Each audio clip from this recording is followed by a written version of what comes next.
We're going to get into what's real and what's fake from this past weekend in just a second.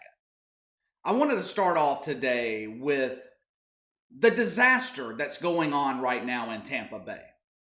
If you're a fan of the Tampa Bay Buccaneers, it is officially time to be worried. It is full-blown panic mode right now in Tampa. You take away the record and you look at the Buccaneers on paper, you would think that they had the capability to be the best team in the NFL. Think about the NFL though. Just having talent, just having a loaded roster is not enough. In the NBA, you have a guy like LeBron James or a guy like Kawhi Leonard on your roster, you are guaranteed pretty much to make the playoffs unless they get injured. Talent is enough to get you there in the NBA. That's not how it works in the NFL. The league is too balanced. I'm not saying that you don't need talent and star players in the NFL. You definitely do. You need a star quarterback. But having a talented roster doesn't guarantee success.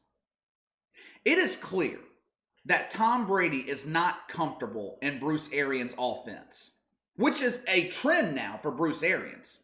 CBS showed the last 4 quarterbacks that he has coached. Their first year in his system, every one of them had a career high in interceptions. But more than that, I'm not real sure that Tom Brady and Bruce Arians like each other, that they get along, which is essential in the NFL.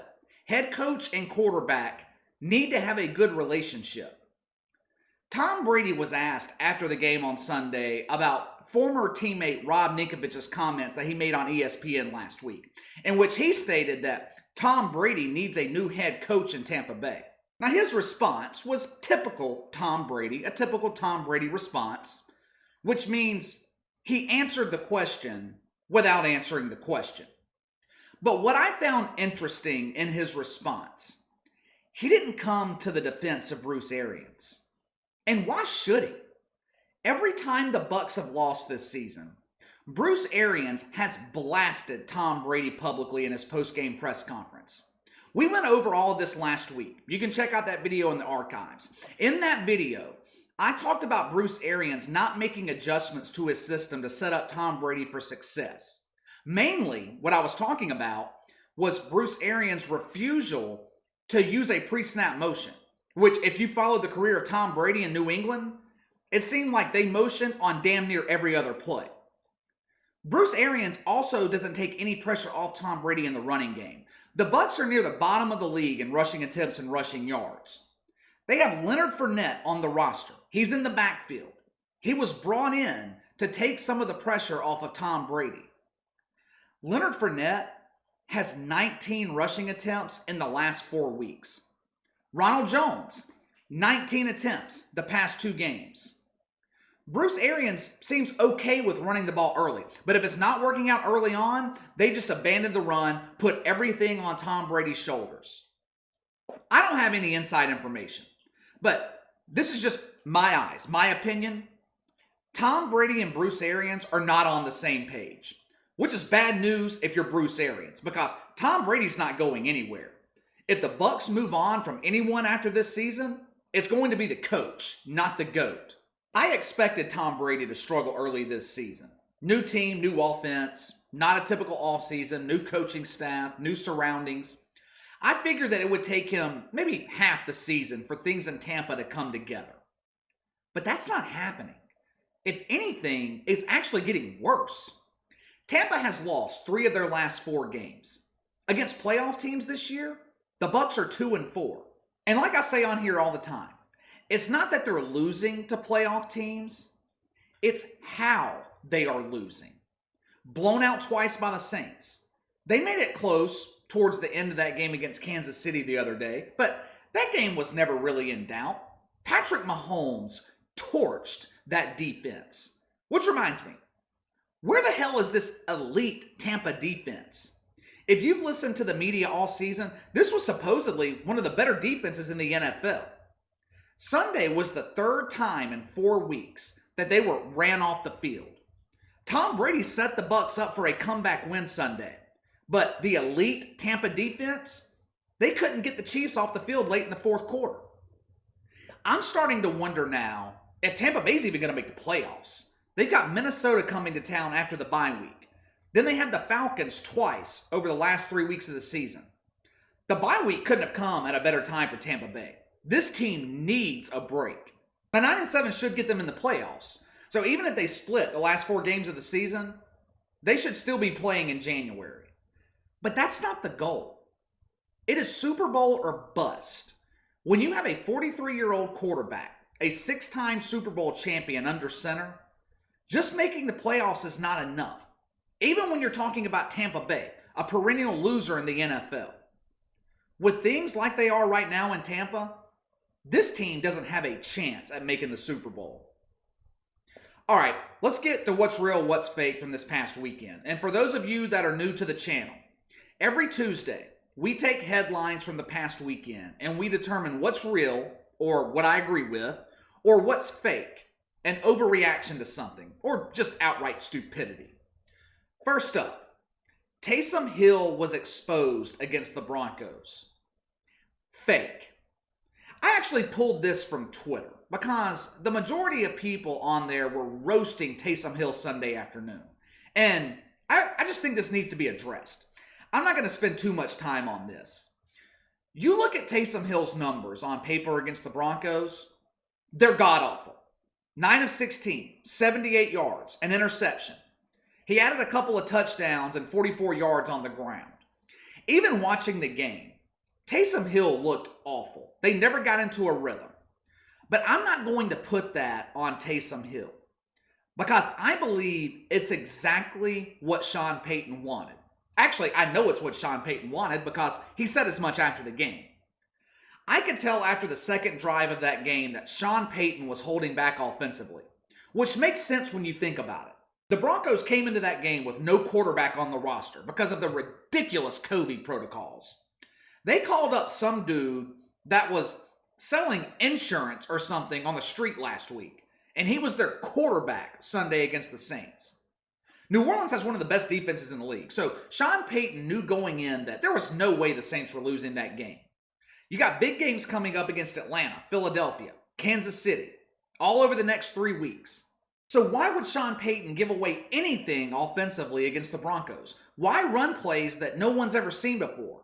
Why go deep into the playbook to try and trick the Broncos defense? It just wasn't necessary. Sean Payton ran a vanilla offense, a generic offense. All he asked of Taysom Hill was to manage the game. Don't make mistakes. Don't take any risk. Let's just get this win and get the hell out of here with everybody healthy. That's it. It's as simple as that. Taysom Hill's performance in Denver has no impact on his future as the Saints starter. Some will look at Sean Payton's press conference as him coming to the defense of Taysom Hill, protecting his prized possession. Sean Payton is just defending Taysom Hill because he had a bad game. Taysom Hill did exactly what Sean Payton wanted. The game plan wasn't to pass for 300 yards. It wasn't to run up the score. Taysom Hill even mentioned the game plan was drastically changed once they learned that Denver didn't have a quarterback on the roster. All Sean Payton wanted was to win and get out healthy. And that's exactly what happened. So people need to lay off Taysom Hill and his performance against the Broncos. All right, next up. The Colts won't make this excuse, but they should be excused for their loss to the Titans. Fake. Got this from the Indy Star. The gist of this article was just what the title says. Making excuses for the Colts' blowout loss to the Titans. The Colts were missing players. Phillip Rivers played with a hurt toe. DeForest Buckner was out. The Colts destroyed the Titans 2 weeks ago when they were healthy. First of all, this is week 12. Every team in the league is missing key players at this point at certain positions. Hell, the Saints are missing Drew Brees. They're still winning. The Titans were down 2 left tackles, Jadeveon Clowney, a linebacker, a cornerback. They didn't miss a beat against Indianapolis. Injuries are not a valid excuse for that abysmal performance that we saw from the Colts on Sunday. That game was over at halftime. What happened to this number 1 defense in Indianapolis that I've been hearing about?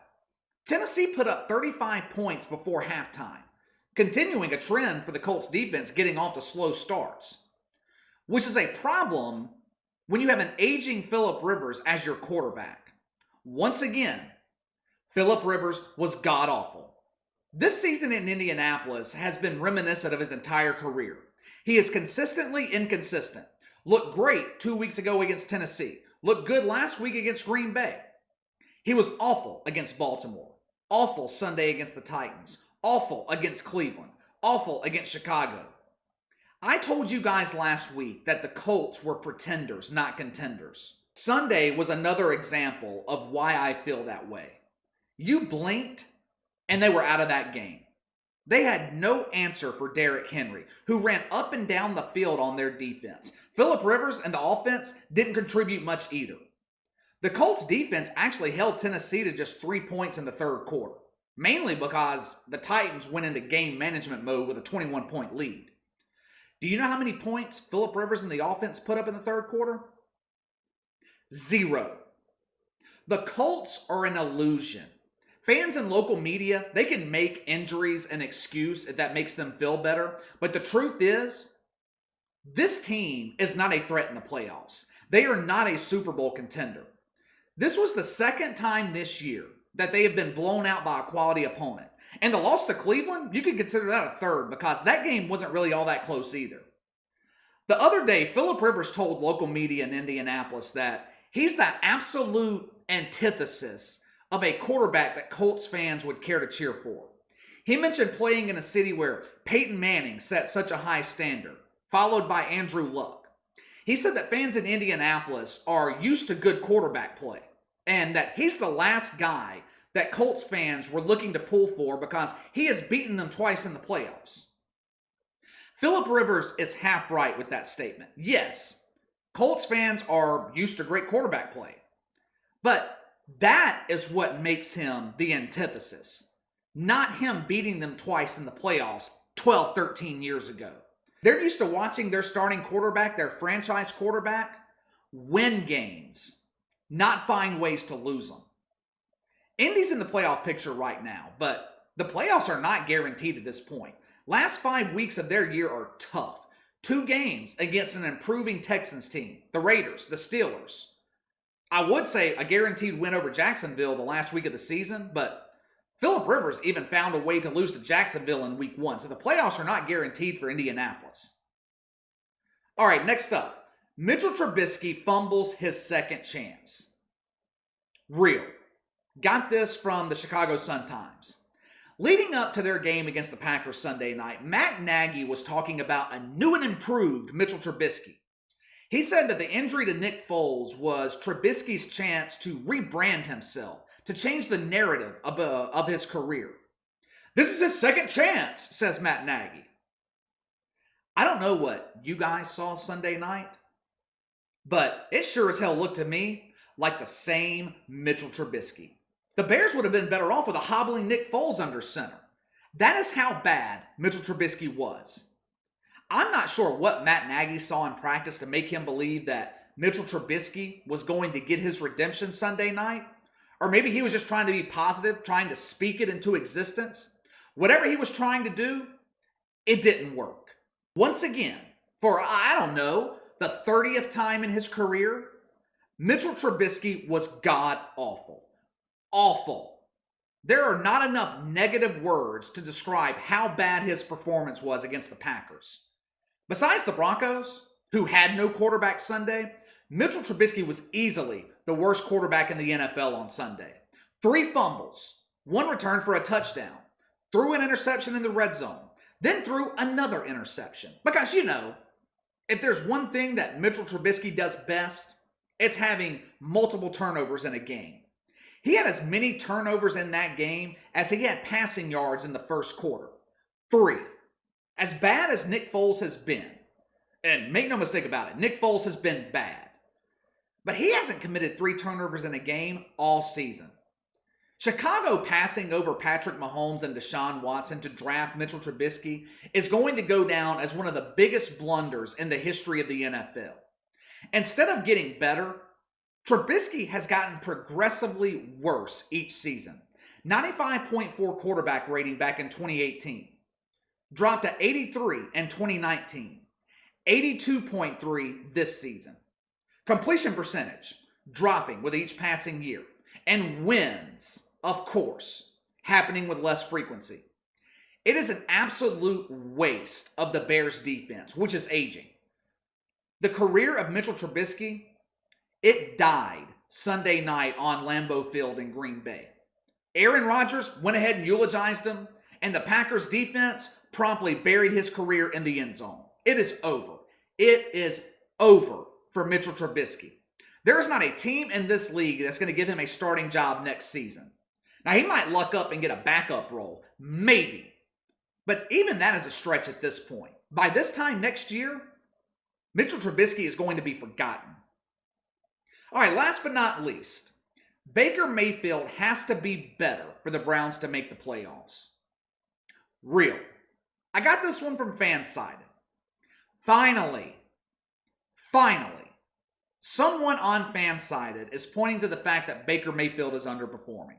I referenced an article from Fansided last week in one of my videos that stated that Baker Mayfield was developing into a franchise quarterback. I don't see it. And I didn't see it again on Sunday against Jacksonville. Statistically, Baker Mayfield had one of his best games of the season against Jacksonville. But that's supposed to happen when you're going up against one of the worst teams and one of the worst defenses in the NFL. What I saw Sunday from Baker Mayfield was the same thing that I have seen from him his entire career. For example, Browns are in the red zone, first half. Rashard Higgins is wide open for a touchdown. I mean, there's not a defender 5-10 yards by him. Baker Mayfield overthrows him, misses him completely.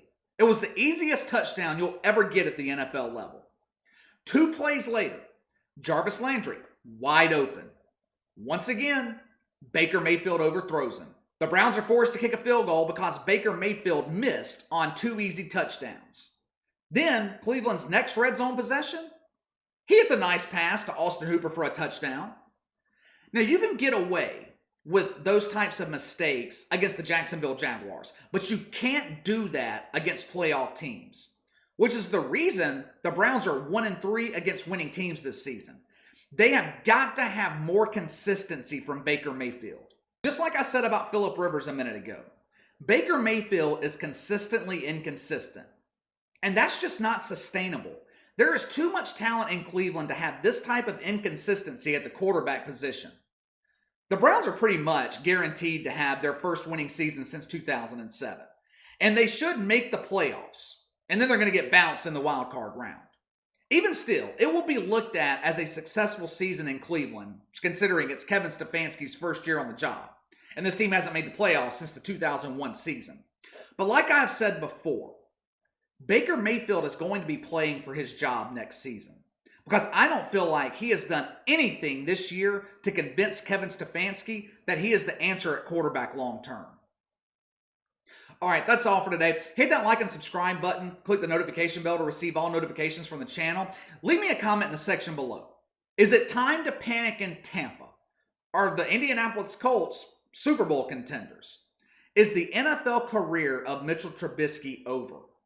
Let me know your thoughts. You can follow me on Twitter at KC_BTL84. Best way to contact me is by email at BTLKC84@gmail.com.